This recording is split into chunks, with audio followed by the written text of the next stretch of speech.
Welcome to the CBS Radio Mystery Theater Archives, the only YouTube channel which has the original classic episodes of the CBS Radio Mystery Theater in order with no ads.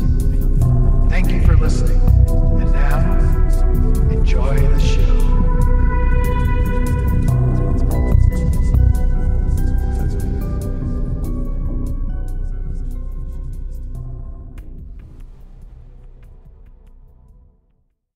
Radio Mystery Theater presents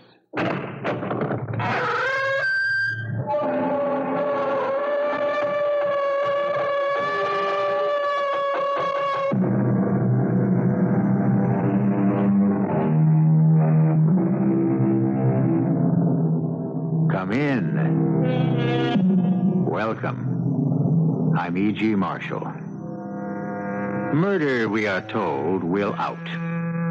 As will, I believe, truth. Which is to say that most murderers, though not all, are eventually exposed and made to pay for what is considered certainly the most heinous crimes of all, the taking of another's life. Such was the case with the charming, debonair, and totally amoral Greg Manchester, who felt sure he had committed the perfect murder, only to discover... You're arresting me for murder? Lieutenant, you can't be serious. I'm very serious, Mr. Manchester. But on what grounds? Yes, I shot and killed my wife, but it was an accident. No accident, Mr. Manchester. Cold-blooded murder. And we can prove it. How can you prove murder when there was no murder? It was an accident, I tell you. I only wish to heaven there'd been a witness to prove what I say. There was a witness, Greg. A witness who can prove it was murder. Who, Sandy? Tell me who. The corpse, Greg. The corpse.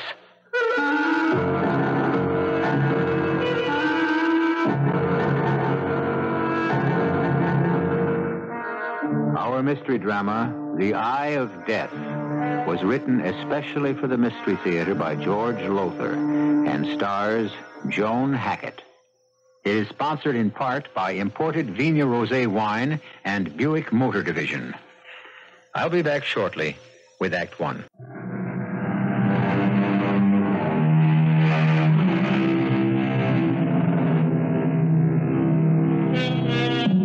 When it comes to murder, it sometimes seems to me that the cleverer a murderer, the more certain he is to be caught.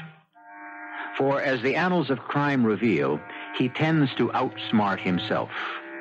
Dr. Crippen, Landru, George Joseph Smith, to mention but a few, all without exception flattered themselves on having committed perfect crimes, when in truth they had trapped themselves by overlooking one single minor little detail, as did a certain gentleman named Gregory Manchester.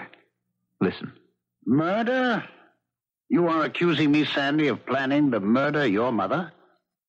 Is that what you said? Don't twist my words, Greg. I said it wouldn't surprise me if she had a fatal accident and died suddenly. Oh, Sandy, don't even speak of such things. Just the thought makes my heart skip a beat. I'm sorry, Rose. How is your heart? Oh, same. Mother thinks I ought to see another doctor. Sandy, I'm sorry you feel about me as you do.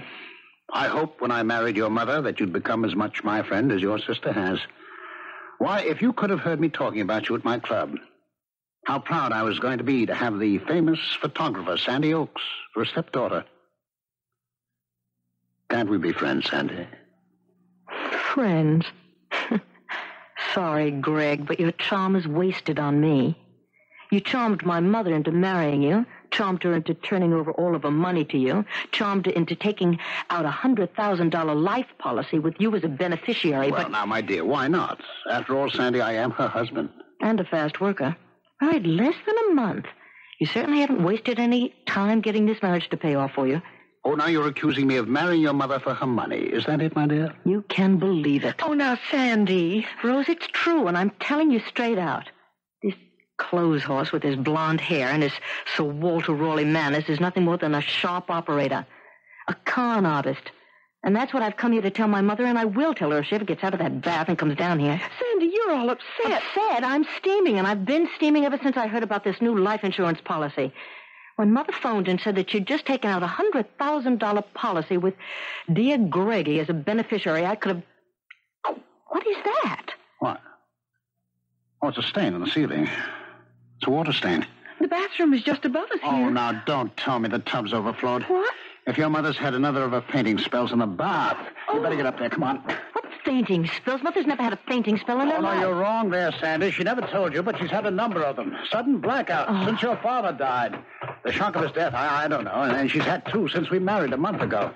God grant she hasn't had another. Not while taking it. Oh, here we are. Oh, no. Mother!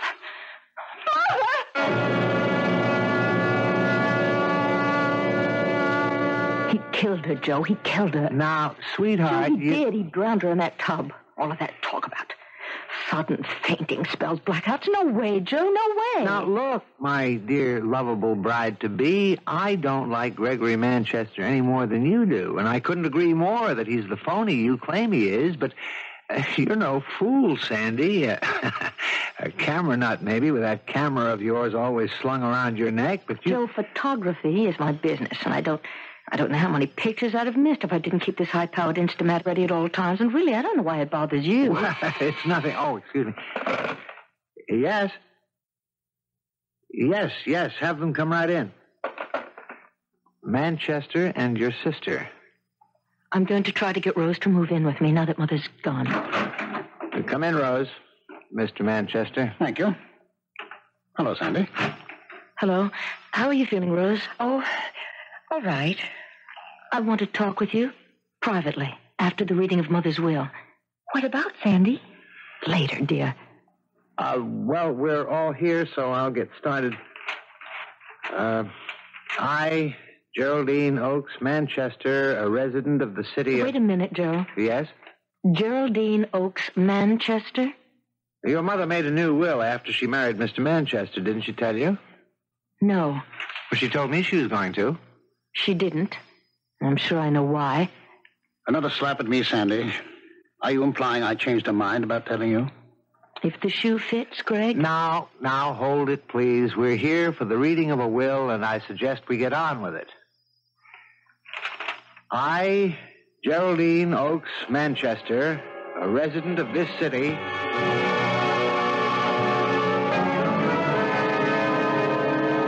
Lastly, I hereby revoke all former wills and codicils to wills heretofore by me made.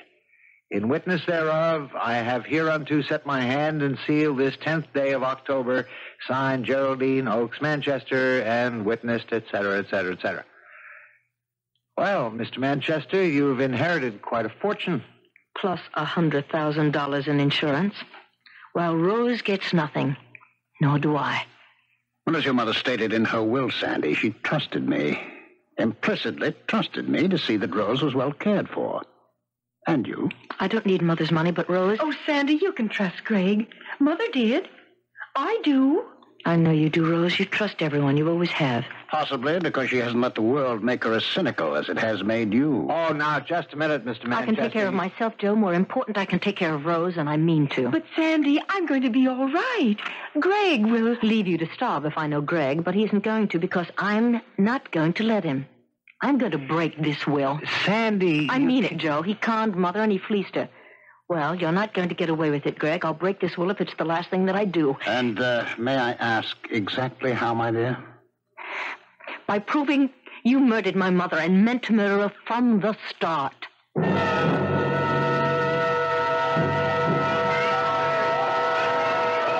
Have some more shrimp Creole, Florence? Oh, Greg, darling, I couldn't. I simply couldn't. You know I'm on a diet. Oh, nonsense. This is no time to stay on a diet. In the first place, it's Mardi Gras week. In the second, I brought you to the finest restaurant in New Orleans. Oh, you dear, delightful man. And in the third place, why, anyone with your figure feels the need to diet. That baffles me utterly. Oh, you are a dear and delightful man. Greg Manchester, you are almost as... No, I'll say it. You are as dear and delightful as my late husband. Oh, Greg, I'm so glad we met. So glad. Well, so am I, Florence. You know, only a week ago, I was the loneliest man on earth. Oh. Lonely in the way only the bereaved can be lonely. Even though it's months since Geraldine passed on, I thought I would never get over her loss. And then, my dearest. You don't mind if I call you my dearest? Of course not. Well, I met you, and life became worth living again. Oh, Greg, do you know that's exactly the way I felt? Feel? I thought as much. We've known each other only a week, my dear, but what a week it has been. Oh, yes. And for my part, Florence, you won't be offended. No. Well, for my part, you're the woman I've been looking for since my own dear Geraldine passed on. Oh. The woman I felt sure I would never find. Oh, Greg. Greg, you dear man. Then you're not offended. Offended? It wouldn't be if If you what, darling? If I asked you to become my wife. Oh, dear, I have offended you. No. Oh, you've made me so happy. I think I'm going to cry. In fact, I know I am. Greg, what? Is something wrong? No. But excuse me a moment, Florence. I'll be right back.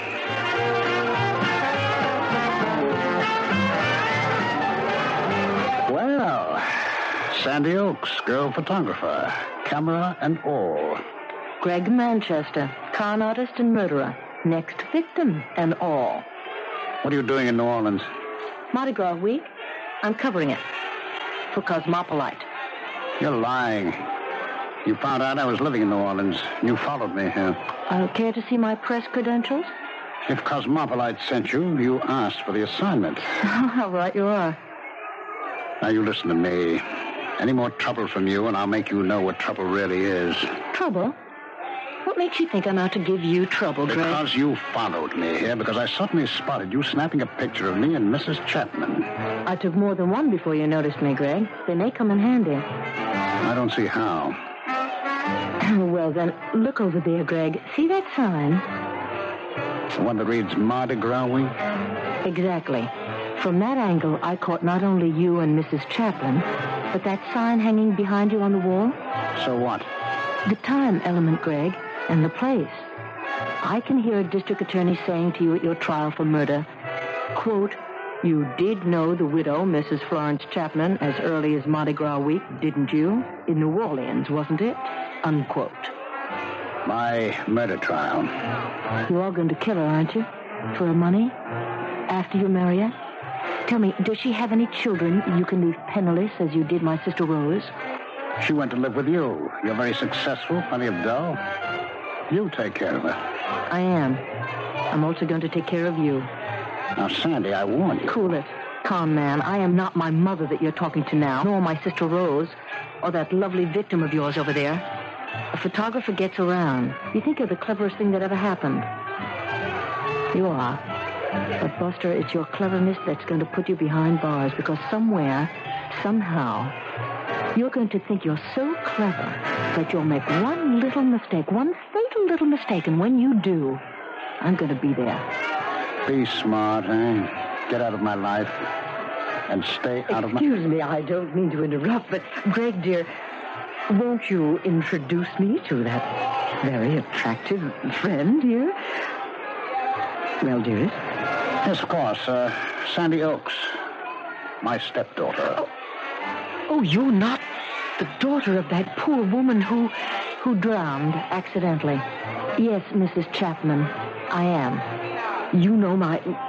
Oh, Greg told you. No, I've been watching you and Mr. Manchester ever since he met you a week ago. Watching? Greg, darling, what does she mean? Oh, never mind, Florence. She's a troublemaker. She tried to stop me from marrying her mother.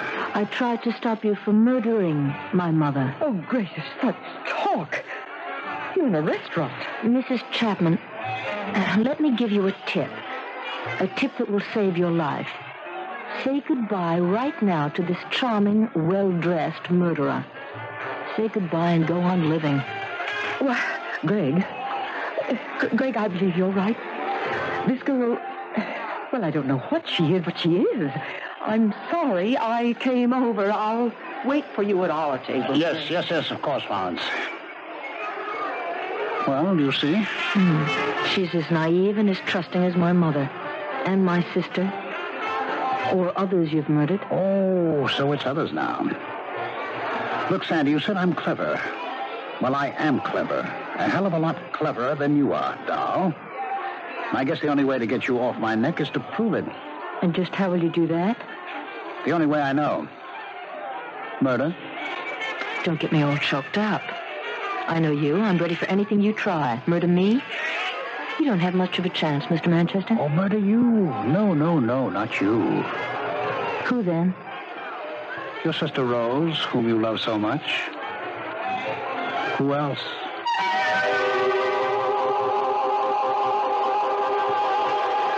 Inevitably, it had to come to this. The challenge. The squaring off. The gauntlet flung down between a cold-blooded murderer and a self-sufficient girl like Sandy Oaks, who's been around. Is she right?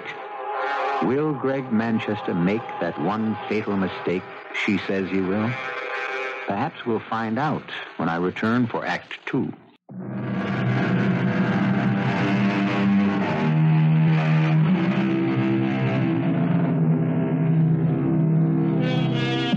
Much has been written on the psychology of murder and murderers. And although experts disagree, when have experts ever done anything else, there seems little question that the common motive for murder is personal gain. In any case, assuredly, that's what it is with Greg Manchester, who, you might say, marries for murder. But now Sandy Oaks, veteran freelance photographer, has set out to prove that Manchester murdered her mother, even as Manchester threatens that if she doesn't leave him alone, he will kill her invalid sister, Rose.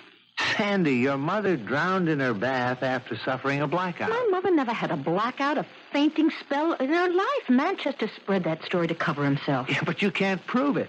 And until you can, I'm warning you, drop it. I'm not afraid of a suit for libel or slander, if that's what you mean. What I mean is, I'm afraid for your life, if what you say is true. It's Rose's life I'm worried about. If anything happened to me, she'd be alone and penniless.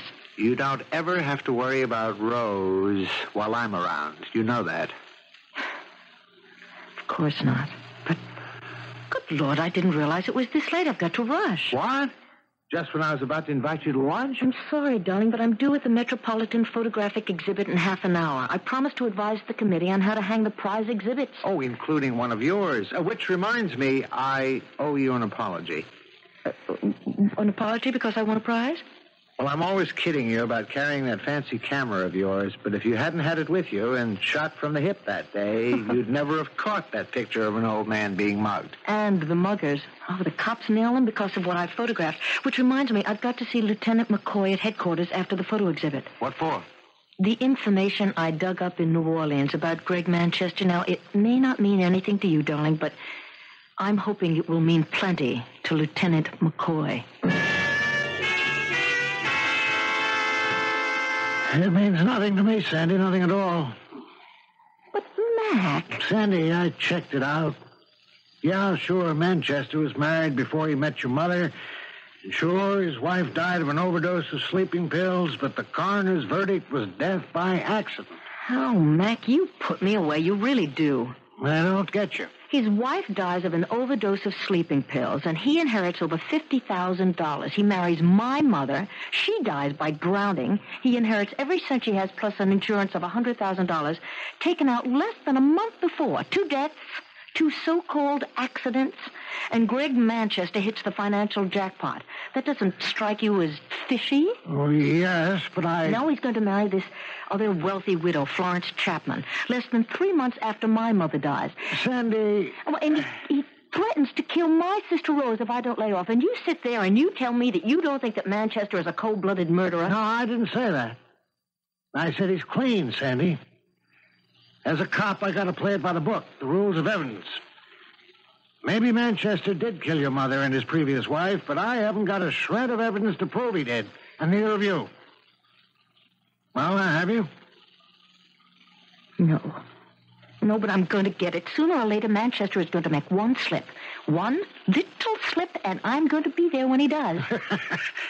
Taking pictures of him as he does, I'll bet. It isn't funny, Mac. No, I'm just cracking wise about you and your trusty companion, that camera. Laugh. But it caught you a couple of muggers, and Mac, it may catch me a murderer.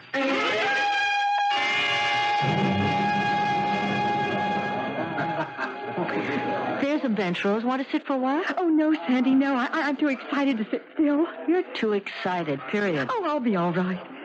Oh, it's such a thrill for me just to get out of that apartment. But on top of that, these wonderful pictures. Holzman, Eisenstadt, Kepler, and you. That's what I call really sisterly love. Putting me in that class. Oh, you won a first prize. Yes, but in photojournalism, and there's nothing arty about my stuff. A first prize is a first prize, and I'm not going to argue.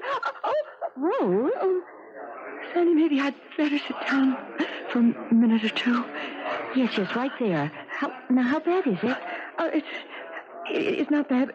Sandy, would you open my bag and take out the bottle of nitro pills? Just a sec. Here. Wait a moment now. Here we are. Here. Stay here. I'll get you a cup of water. Excuse me, please. Excuse me. I just want to get through to the water cooler. We're here. Let me help you. Thank you. You? Yes, me. What are you doing here, Greg? Mrs. Manchester wanted to see the exhibit. She married you then? And I wanted to see you. Figured you'd be here, so I've got no time for you now. I've got to get a cup of water for my sister. Well, here's the cup. There's the water. I want a word with you, Sandy, about... Would you get out of my way? Excuse me, please. Excuse me. Rose, dear. Here you are. Oh, thank you, Sandy. Thank you. Are you better? Yes. Much. I think it would better go. Sandy, I haven't seen everything yet. Your heart. Oh, drat my heart.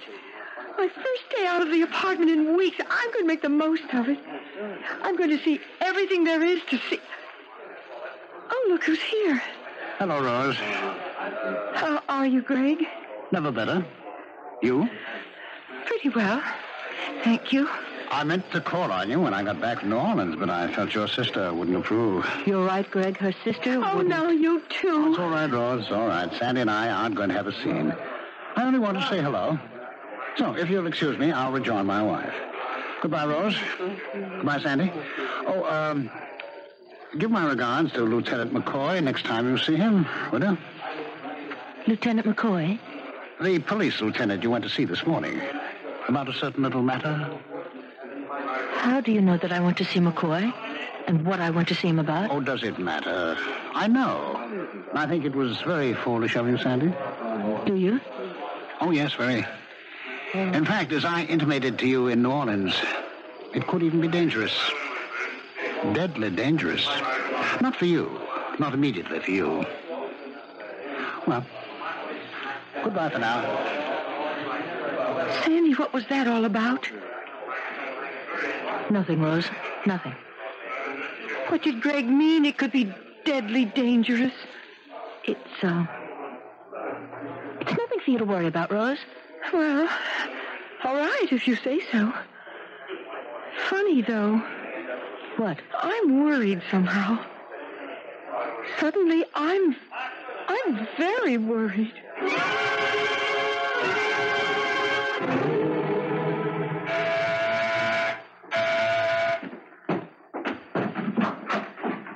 Joe. Oh, nice to see you. Come in. How are you, Rose? Oh, I'm fine. Now, no fibs to your brother-in-law to be. What? I talked to Sandy on the phone. She said your heart gave you a little trouble at the photography exhibition this afternoon. Oh, nothing my nitro pills couldn't handle, and did. Oh, good. Where's Sandy? 3 guesses. The dark room. Give the man a cigar. Or would you rather have a drink? A drink, and I'll make it. Sandy said you ran into Greg Manchester at the exhibition. Yes. I'm worried, Joe. About what? Greg said a funny thing to Sandy.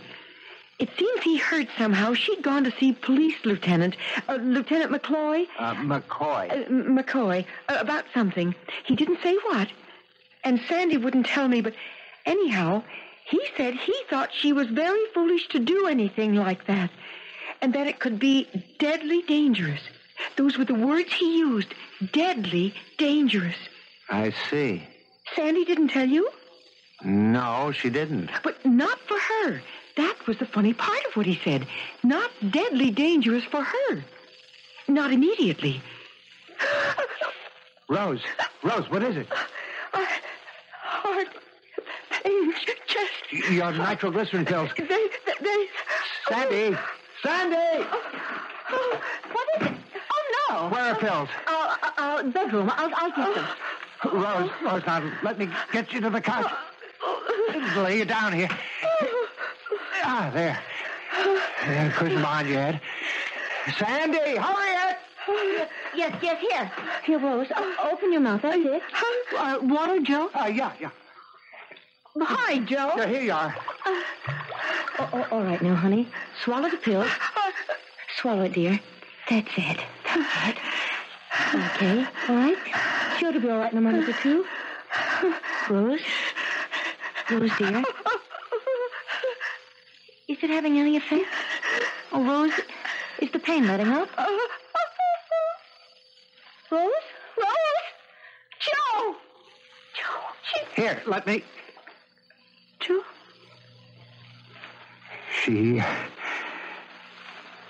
She's gone, Sandy. No. Afraid so, sweetheart. He's done it. He threatened he wouldn't. He has. Greg Manchester? He said he'd kill her if I didn't lay off, and I didn't, and he has.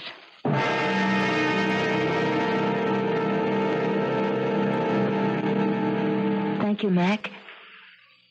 Goodbye. What'd he say, McCoy? The toxicology lab tested the pills Rose took that I gave her. Oh, Sandy. All right, come on now, honey. The pills. They found that they were triple strength. Triple the amount of nitroglycerin prescribed for Rose. That's impossible. No pharmacist would make a mistake like that. The pharmacist didn't. They got him out of bed and they met him at his place and checked his records. He made no mistake. Well, then how... Sandy, how? Greg! Sandy. Don't ask me how he did it. He got into the apartment maybe while we were out. Rose and I didn't change the bottles. I don't know. It doesn't matter. All that matters to me is that he did it. And I know in my bones I know that he did it. He murdered the woman he was married to before he married my mother. He killed my mother. He killed Rose. He'll kill Florence Chapman. He'll kill me. Unless I stop him. He's got to be stopped, Joe. Stopped and put behind bars like any other animal. And that's where I'm going to put him. With God's help, Joe, that's where I'll put him for the rest of his life. Brave words. Words spoken under the pressure of emotion. Well, I think I can tell you at this point that Sandy did put Greg Manchester behind bars for the rest of his life when he made that one fatal slip. I was about to say that he overlooked something. But the fact is, he never saw it. But Sandy did. Or, to be more precise, her camera did. I'll return in a moment for Act 3. You will recall my saying earlier that the cleverer the murderer, the more likely he is to make one fatal slip. Something so minor, he never thought of it, never noticed it. What slip will Greg Manchester make? So far, he's got away with his killings. Sandy Oaks doesn't know where Greg Manchester will make that fatal slip, or when, or more particularly, how. But make it, she knows he will. And as I've told you, make it he did.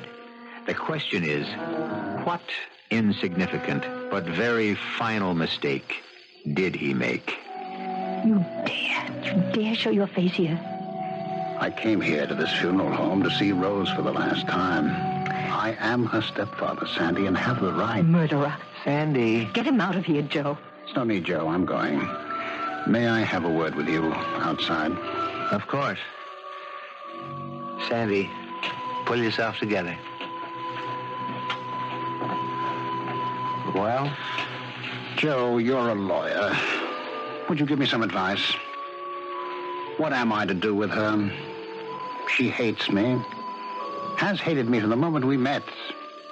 I don't know why. Chemistry, I suppose. Not much I can say to that, Greg, except you're a liar. I beg your pardon? You're a liar. It isn't chemistry between you and Sandy. It's Sandy's awareness, her awareness from the first, her trained awareness, because she's photographed so many people, that you're a phony. I agreed with her about that after only short acquaintance with you, Greg, but I didn't agree with her that you're a murderer. I agree now. You can't mean... You think I murdered Geraldine? I think you murdered Geraldine and Rose. I think you murdered another woman. In fact, probably other women. You can stand there and to my face say... Say it because it's obvious. There's such a thing as coincidence, Greg. But your history, your married history, goes beyond coincidence. Then you are calling me a murderer. I thought I'd made that plain. You're skating on thin ice now, and you're going to go through it. And when you do, you're going to find the water bitter cold, Greg. Bitter cold. Won't you sit down, Miss Oakes? Thank you, Mrs. Manchester. Let me say, I only agreed to see you when you phoned and said you wanted to talk with me alone. I only agreed because you are his stepdaughter. Mrs. Manchester, I wanted to see you because someone should warn you. Greg Manchester is a murderer. What are you saying? He murdered my mother. He murdered my sister Rose.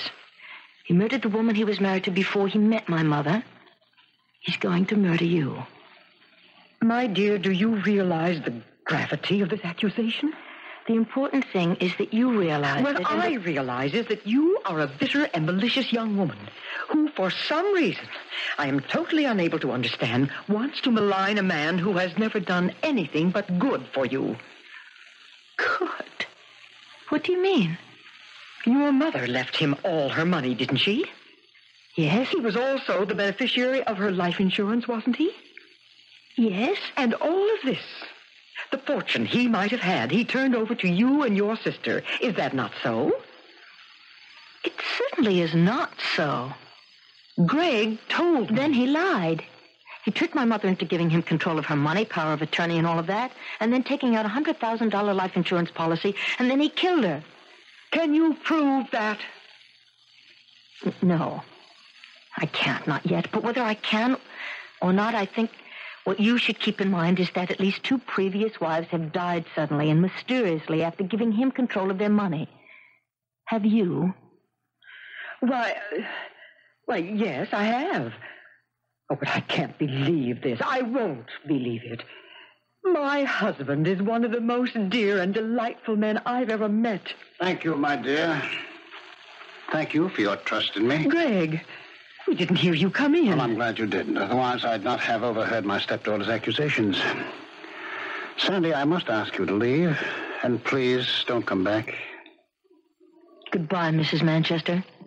And good luck. Well, I hope that's the last we see of her. I'm sure you didn't believe the lies she must have told about me. Why, no, of course not, Greg. You don't sound altogether sure, Florence. Why, yes, I am. Only, Greg, you told me you had handed all your former wife's fortune over to her daughter. No. What? Well, you misunderstood me. I said that I intended to do it. But I haven't had time to get around to it yet. It's quite involved, you know. Certain legalities which take time. You don't believe me, do you? No. I do. Only I'm certain you said you had already given them the money. No, you're mistaken, my dear. Greg. Yes. That power of attorney I signed the other day. Yes? Don't be offended, dear, but just as a matter of interest, does it give you control over my money? Now, that's an odd question, Florence. Does it, Greg? Well, the power of attorney is just that. It empowers me to act in your behalf. In other words, you can sign checks, withdraw money from my account, that sort of thing? Yes, that sort of thing. I see. No. I don't think you do. For instance, you don't see that you have just signed your death warrant. Death warrant? I want you to go into your bedroom, start packing. Packing? You're going to visit your sister in New Orleans.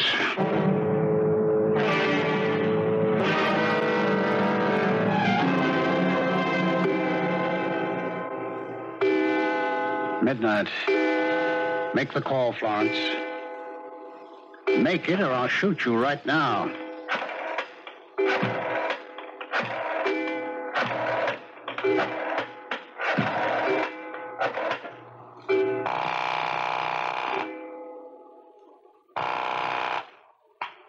Hello? Miss Oakes, this is Mrs. Manchester. Yes? I've got to see you right away. Could you come here to my apartment? My fiancé and I were just about... It's urgent, Miss Oakes. Dreadfully urgent.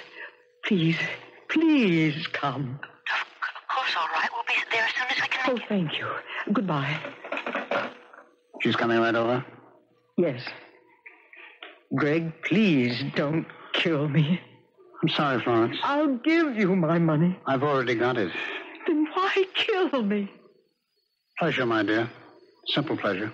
I find a certain thrill in murdering someone, especially silly women like you. When Sandy pushes that door buzzer, listen to it carefully, Florence. It'll be the last sound you hear in this life.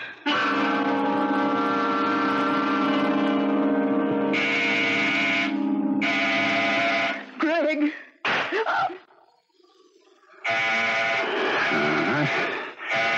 I must snap off the lights here in the bedroom. Oh, good. I'm coming. Oh, help me. We heard a shot. What? Yeah, in the bedroom. I just shut a prowler. Pitch dark in here. The light switch. Oh, yeah, here. Oh, good Lord. Florence Manchester. What? Oh, no. Oh, no. Sandy, for the love of... This is no time for snapping pictures. I wasn't even aware I was... Get to the phone. Call the police. And put that damn camera away. Yes, okay. Oh, I thought Florence was a prowler. I lost my head. I fired into the dark room. Headquarters? Give me Lieutenant McCoy. Is he there? Yeah, hurry. Sandy, please. Look at it, Joe. Look at it and tell me, what do you see? I see the body of Florence Manchester lying on her bedroom floor. I have seen the body of Florence Manchester lying on her bedroom floor for over a month now, in blow-up after blow-up after blow-up of the pictures you snapped that night. This blow-up, well, good Lord, Sandy, it's the biggest yet. Why? Because these pictures prove Greg murdered Florence, that's why. You keep saying that, but you don't tell me what proof. Because I don't know. Because it's staring at me in the face and I can't see it. Joe, look at it. Please, just look at it. Look. No. Joe, just look. I've had it, Sandy. All right. Maybe, like you say, Greg's story of what happened was so much eyewash. Maybe Florence didn't leave to visit her sister in New Orleans. Maybe she didn't come back unexpectedly while he was asleep in his bedroom. Maybe he didn't hear a noise in her bedroom, think it was a prowler, panic, and shoot into the darkened bedroom. Eyewash. All eyewash. But don't... What is it? Eyewash. Give me that blow-up. Ooh, with pleasure. That's it, Joe. That's it. What's what?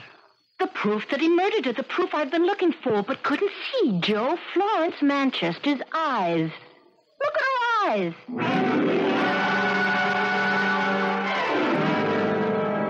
Manchester, you've been booked on a charge of murder. The murder of your wife, Florence. Now, look here, Take it easy. Thanks to your stepdaughter, Sandy Oaks, here, we have positive proof that you deliberately and with malice aforethought shot Florence Manchester to death. What proof? What proof? I told you she packed her bag. You saw it in the bedroom and left to visit her sister in New Orleans. But had come back unexpectedly, according to your story. And I fired a shot into her pitch-black bedroom, thinking she was a prowler. That's what happened. That's the truth. No, it's a lie. This photograph of your wife's body, Sandy took it within a minute or two after the shot was fired. So? Look at it, Manchester. Look especially at the eyes. The eyes that are open and staring at the ceiling. What do you see? Her eyes. What else am I supposed to see? The size of her pupils. Look at the pupils of her eyes. Tell me what you see. I see the pupils of her eyes. Contracted. Contracted to the size of a pinhead. The human eye is like a camera, like that Instamax Sandy always carries. The darker an object or a place, the wider the pupil of the eye expands. The brighter an object or a place, such as your wife's bedroom, the narrower the pupil becomes, contracts. What's more, Manchester, when a person is killed instantly, as your wife was, the pupil remains unchanged for 2 to 3 minutes. You're saying it. The photo says it, not me. You stated that you fired that shot into a dark bedroom, killing your wife by accident. Her eyes, contracted to pinhead size, prove that she died in a lighted room, a brightly lighted room. If you have anything to say, make it in the form of a confession, won't you? On second thought, I'm not sure we need bother. It's all on film, Manchester.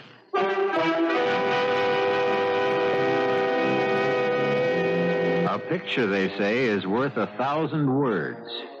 And so it would seem that Lieutenant McCoy is right.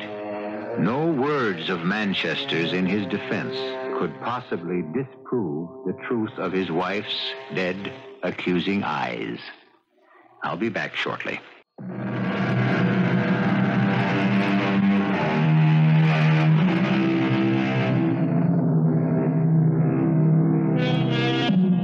Gregory Manchester is no longer a name, but a number at State's Prison. Sandy's name has changed, too. From Miss Sandy Oaks to Mrs. Joseph Norman. Hasn't changed her habit of carrying that camera wherever she goes, however. But she seems to use it more and more these days, snapping pictures of a baby named Joe Jr. Our cast included Joan Hackett, Ralph Bell, Robert Dryden, and Joan Shay. The entire production was under the direction of Hyman Brown. And now, a preview of our next tale. Nils, where is that coffee? Here's my wife with it now, madame. Magna, let me help you with the tray. I don't intend to skip anything. If you're implying that I've been up to anything... Look, you little... Now stop it, the two of you. Will you just tell your girlfriend... You watch your tongue. Flossie isn't my girlfriend. She's my fiancée. What's more... What the devil? Sorry, sir. I'm very sorry. My wife, the tray slipped from her... Magda. Look out. She's collapsing. Magda. Oh, my dearest. Let me give you a hand with her, Nils. No, sir. Stand back. But, Nils... No, get back, sir. Get back. Don't come near her. Can't you see? See what? Her face. She's sweating blood. Yes, I'm afraid she has the red plague. It's worse than that. She's brought it here. Radio Mystery Theater was sponsored in part by Contact, the 12-hour cold capsule. This is E.G. Marshall inviting you to return to our Mystery Theater for another adventure in the macabre. Until next time, pleasant dreams.